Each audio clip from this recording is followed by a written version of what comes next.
Kane's latest choices are stirring up exactly the kind of emotional storm that Genoa City thrives on. But even he doesn't fully understand the danger he is stepping into. What starts out as a simple alliance, a temporary partnership with Phyllis, slowly grows into something far more complicated, far more dangerous, and far more capable of destroying every piece of progress Kane has made since losing Lily. Kane convinces himself that working with Phyllis is smart. She is bold, she is cunning, she is ruthless, and she is never afraid to burn bridges if it means protecting someone she cares about. Kane sees those qualities as an advantage, especially after feeling ignored, dismissed, and pushed aside in recent weeks. He tells himself that Phyllis is just helping him gain clarity, helping him rebuild, helping him feel in control again. But little by little, she becomes a voice in his ear that shapes his decisions in ways he doesn't realize. Phyllis, of course, is far more aware than she lets on.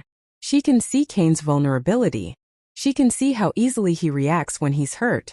She watches him fume over Lily's mistakes and Holden's involvement, and she knows exactly how to position herself. She becomes his sounding board, his comfort, his partner in shared frustration. And as Kane begins leaning on her more, Phyllis lets her influence grow quietly, knowing she's pulling him deeper into a place he won't be able to climb out of easily. The real danger comes from the fact that Kane doesn't recognize this dynamic as a trap. Not a trap in the malicious sense, but a trap in the emotional sense. A relationship built on pain, revenge, and wounded pride. He starts trusting Phyllis more than he should, defending her, protecting her, even adopting some of her reckless impulsiveness. And the more he does this, the more he blinds himself to the consequences that are waiting for him. What Kane doesn't see coming is Lily's shift, the moment she begins to realize the truth about her own heart. After the chaos with Holden, after the guilt and confusion, after the emotional fallout that rattled her to the core, Lily starts to see her feelings more clearly. She realizes she doesn't want to lose Kane. She realizes she isn't ready to let go of everything they built. The kiss with Holden shook her, not because it meant she wanted him, but because it forced her to confront the possibility that her bond with Kane is still alive. Lily begins to understand that running from the past isn't working. Deep down, she still loves Kane, even if that truth terrifies her. But Lily's change of heart comes at the worst possible time. By the time she decides she wants to repair things, Kane is drifting further into Phyllis's orbit.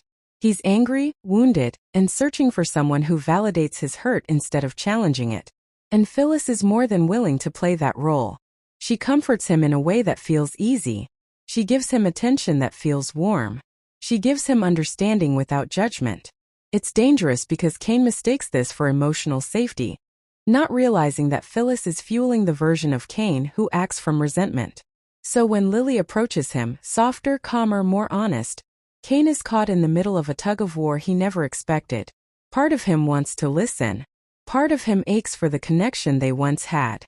But another part feels protective of Phyllis, defensive of the bond he has built with her.